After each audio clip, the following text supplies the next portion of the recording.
ओम शांति। 11 दिसंबर 2024। मीठे प्यारे बाबा के आज के मीठे मधुर महावाक्य। आज की मुरली के कुछ मुख्य पॉइंट्स। आज बाबा हमें समझाते कि संगम युग में बाप आते हैं बच्चों को माया के चंगुल से निकाल सुख की दुनिया में ले जाने, उनके सब दुख हरने। इसलिए अब हम बच्चों को बाप समान निराकारी, निर्विकारी और निरअहंकारी बन अपनी फर्ज अदाई करनी है। रूहानी सेवा पर सदा तत्पर रहना है। तन मन धन से बाप के कर्तव्य में सदा सहयोगी होना है। कभी भी ऐसा कोई कर्म नहीं करना जिससे ब्राह्मण कुल कलंकित हो। माया से सेफ रहने के लिए स्नेह के सागर में समाये हुए रहना है। तो चलिए सुनते हैं आज की बाबा की मीठी प्यारी मुरली। ओम शांति। बाबा कहते, मीठे बच्चे, बाप का मददगार बन इस आयरन एजेड पहाड़ को गोल्डन एजेड बनाना है। पुरुषार्थ कर नई दुनिया के लिए फर्स्ट क्लास सीट रिजर्व करानी है।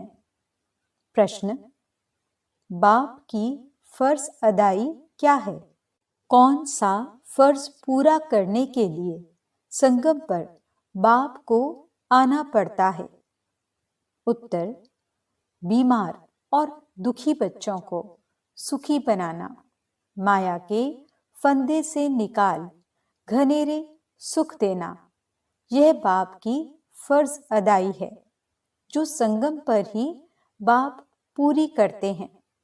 बाबा कहते, मैं आया हूं तुम सबका मर्ज मिटाने, सब पर कृपा करने। अब पुरुषार्थ कर 21 जन्मों के लिए अपनी ऊंची तकदीर बना लो। गीत, भोलेनाथ से निराला कोई और नहीं। ओम शांति।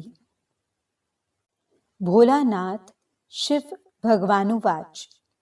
ब्रह्मा मुख कमल से बाप कहते हैं, यह वैरायटी भिन्न भिन्न धर्मों का मनुष्य सृष्टि झाड़ है ना।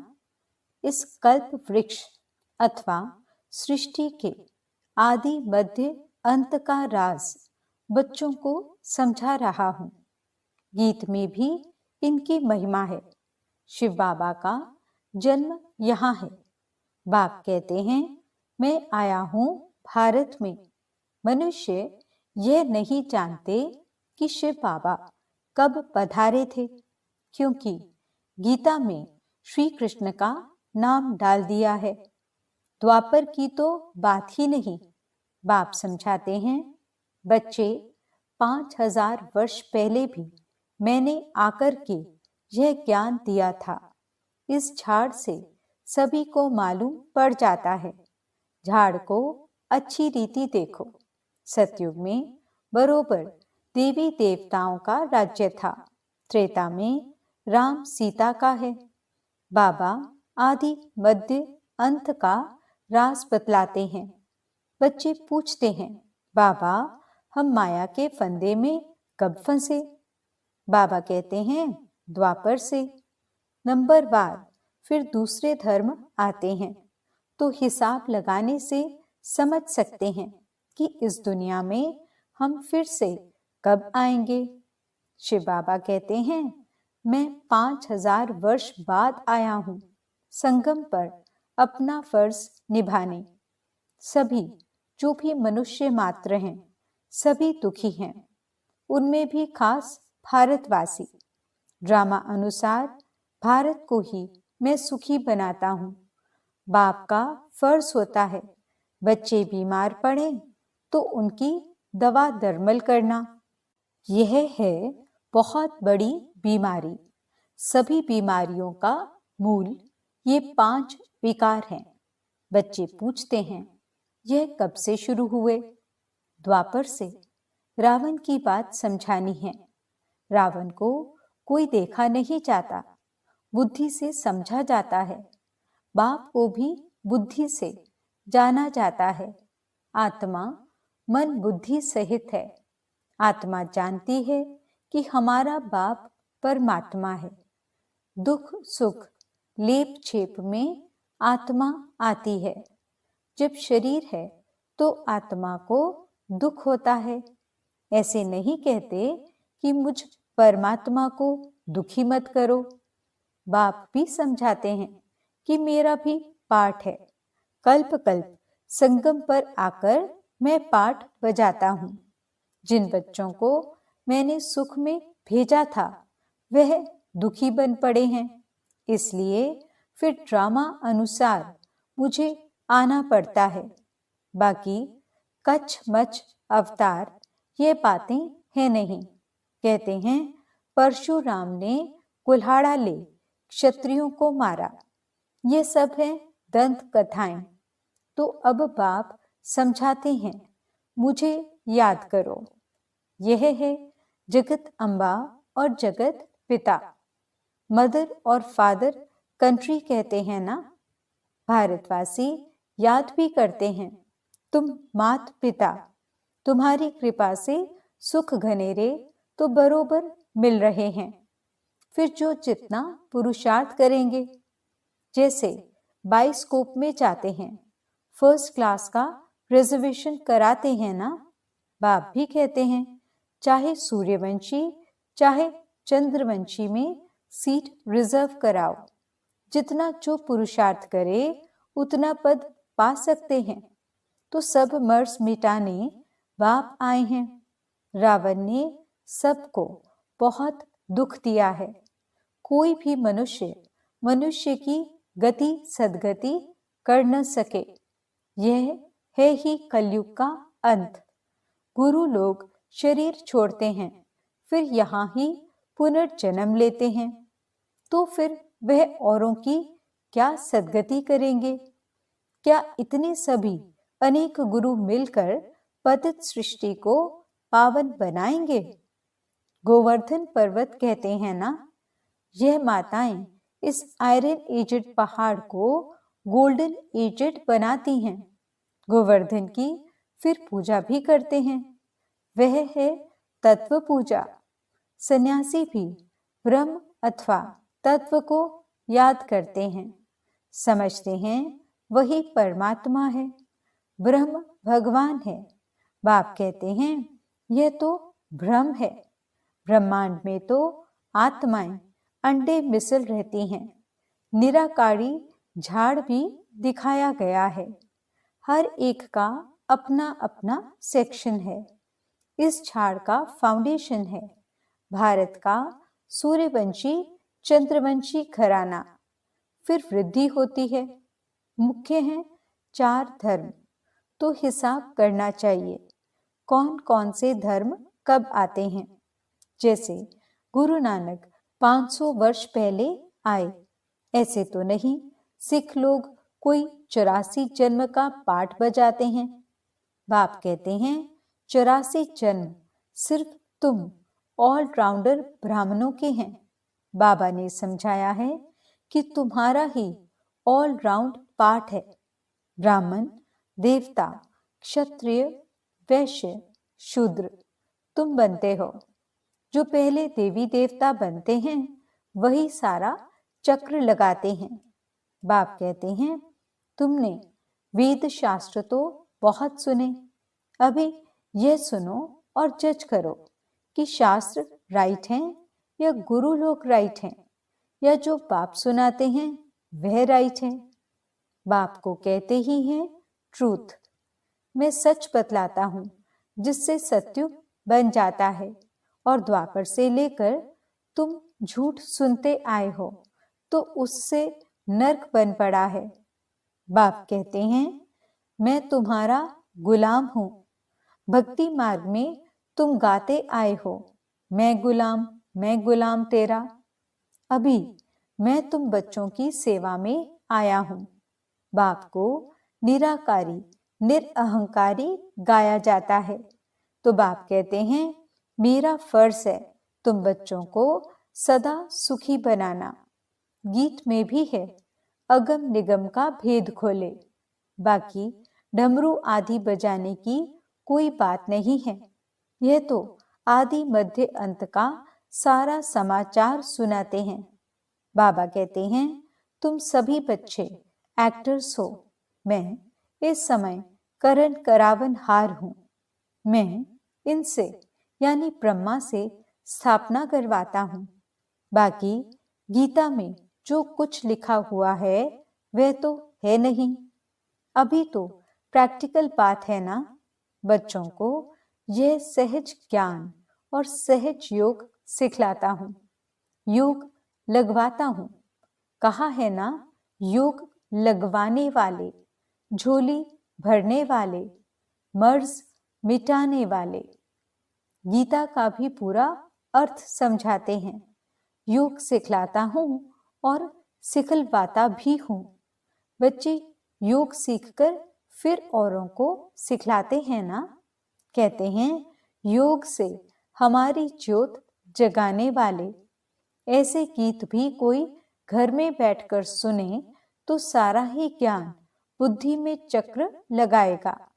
बाप की याद से वर्षे का भी नशा चढ़ेगा। सिर्फ परमात्मा व भगवान कहने से मुख मीठा नहीं होता। बाबा माना ही वर्षा। अब तुम बच्चे बाबा से आदि मध्य अंत का ज्ञान सुनकर फिर औरों को सुनाते हो। इसे ही शंख ध्वनि कहा जाता है। तुमको कोई पुस्तक आदि हाथ में नहीं है। बच्चों को सिर्फ धारणा करनी होती है। तुम हो सच्चे रूहानी ब्राह्मण, रूहानी बाप के बच्चे। सच्ची गीता से भारत स्वर्ग बनता है। वह तो सिर्फ कथाएं बैठ बनाई हैं। तुम सब पार्वतियां हो। तुमको यह अमर कथा सुना रहा हूं। तुम सब द्रौपदियां हो। वहां कोई नंगन होते नहीं। कहते हैं, तब बच्चे कैसे पैदा होंगे? अरे हैं ही निर्विकारी, तो विकार की बात कैसे हो सकती? तुम समझ नहीं सकेंगे कि योग बल से बच्चे कैसे पैदा होंगे। तुम आर्ग्यू करेंगे, परंतु यह तो शास्त्रों की बातें हैं ना। वह है ही संपूर्ण निर्विकारी दुनिया। यह है विकारी दुनिया। मैं जानता हूं ड्रामा अनुसार माया फिर तुमको दुखी करेगी। मैं कल्प कल्प अपना फर्ज पालन करने आता हूं। जानते हैं कल्प पहले वाले सिकिल देही आकर अपना वर्षा लेंगे। आसार भी दिखाते हैं। यह वही महाभारत लड़ाई है। तुम्हें फिर से देवी देवता अथवा स्वर्ग का मालिक बनने का पुरुषार्थ करना है। इसमें स्थूल लड़ाई की कोई बात नहीं है। न असुरों व देवताओं की लड़ाई ही हुई है। वहां तो माया ही नहीं जो लड़ाए। आधा कल्प न कोई लड़ाई, न कोई भी बीमारी, न दुख अशांति। अरे वहां तो सदैव सुख, बहार ही बहार रहती है। हॉस्पिटल होती नहीं। बाकी स्कूल में पढ़ना तो होता ही है। अब तुम हर एक यहां से वर्षा ले जाते हो। मनुष्य पढ़ाई से अपने पैर पर खड़े हो जाते हैं। इस पर कहानी भी है। कोई ने पूछा, तुम किसका खाती हो? तो कहा, हम अपनी तकदीर का खाती हैं। वह होती है हद की तकदीर। अभी तुम अपनी बेहद की तकदीर बनाते हो। तुम ऐसी तकदीर बनाते हो जो 21 जन्म फिर अपना ही राज्य भाग्य भोगते हो। यह है बेहद के सुख का वर्षा। अब तुम बच्चे कॉन्ट्रास्ट को अच्छी रीति जानते हो। भारत कितना सुखी था, अब क्या हाल है। जिन्होंने कल्प पहले राज्य भाग्य लिया होगा वही अब लेंगे।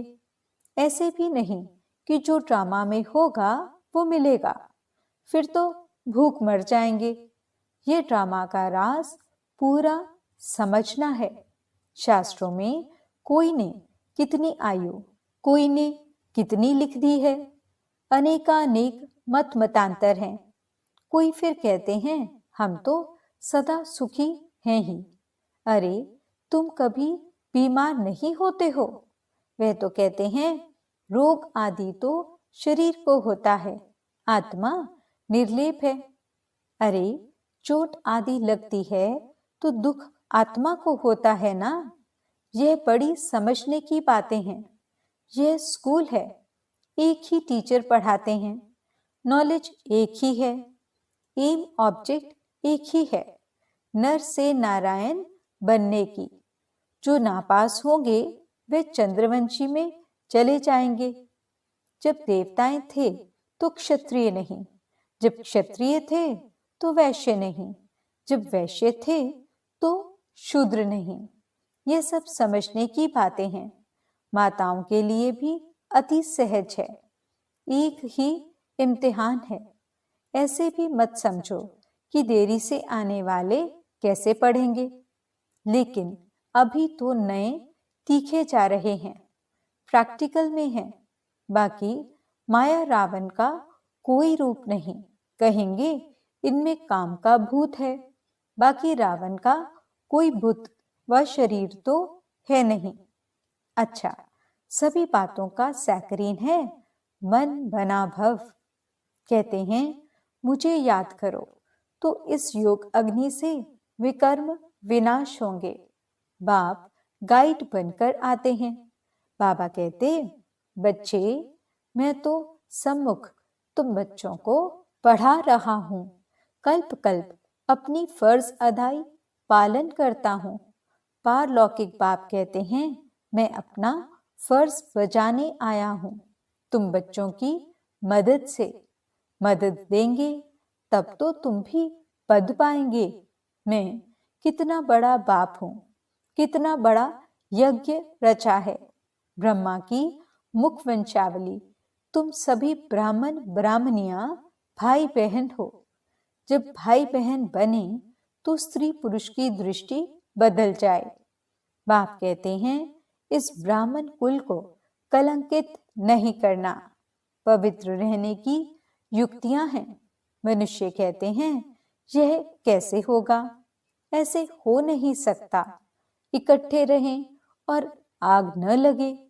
बाबा कहते हैं बीच में ज्ञान तलवार होने से कभी आग नहीं लग सकती, परंतु जबकि दोनों मन मनाभव रहें, शिव बाबा को याद करते रहें, अपने को ब्राह्मण समझें। मनुष्य तो इन बातों को नहीं समझने कारण हंगामा मचाते हैं। यह गालियां भी खानी पड़ती हैं। श्री कृष्ण को थोड़े ही कोई गाली दे सकते। श्री कृष्ण ऐसे आ जाए तो विलायत आदि से एकदम एरोप्लेन में भाग आए, भीड़ मच जाए, भारत में पता नहीं क्या हो जाए। अच्छा, आज भोग है। यह है पियर घर और वह है ससुर घर। संगम पर मुलाकात होती है। कोई कोई इनको जादू समझते हैं। बाबा ने समझाया है कि यह साक्षात्कार क्या है, भक्ति मार्ग में कैसे साक्षात्कार होते हैं। इनमें संशय बुद्धि नहीं होना है। यह रस्म रिवाज है। शिव बाबा का भंडारा है तो उनको याद कर भोग लगाना चाहिए। योग में रहना तो अच्छा ही है, बाबा की याद रहेगी। अच्छा, मीठे मीठे सिकिलते बच्चों प्रति माता पिता बाप दादा का याद प्यार और गुड मॉर्निंग। रूहानी बाप की रूहानी बच्चों को नमस्ते। हम रूहानी बच्चों की रूहानी बाप दादा को दिल व जान सिख व प्रेम से नमस्ते नमस्ते नमस्ते जी। गुड मॉर्निंग बाबा। शुक्रिया बाबा। धारणा के लिए मुख्य सार। पहला पॉइंट, स्वयं को ब्रह्मा मुख वंशावली समझकर पक्का पवित्र ब्राह्मण बनना है। कभी अपने इस ब्राह्मण कुल को कलंकित नहीं करना है। दूसरा पॉइंट, बाप समान निराकारी निरअहंकारी बन अपनी फर्ज अदाई पूरी करनी है। रूहानी सेवा पर तत्पर रहना है। वरदान, स्नेह की शक्ति से माया की शक्ति को समाप्त करने वाले संपूर्ण ज्ञानी भव। स्नेह में समाना ही संपूर्ण ज्ञान है। स्नेह ब्राह्मण जन्म का वरदान है। संगम युग पर स्नेह का सागर स्नेह के हीरे मोतियों की थालियां भरकर दे रहे हैं, तो स्नेह में संपन्न बनो। स्नेह की शक्ति से परिस्थिति रूपी पहाड़ परिवर्तन हो पानी समान हल्का बन जाएगा। माया का कैसा भी विकराल रूप व रॉयल रूप सामना करे तो सेकंड में स्नेह के सागर में समा जाओ, तो स्नेह की शक्ति से माया की शक्ति समाप्त हो जाएगी। स्लोगन, तन मन धन, मन वाणी और कर्म से बाप के कर्तव्य में सदा सहयोगी ही योगी हैं। ओम शांति।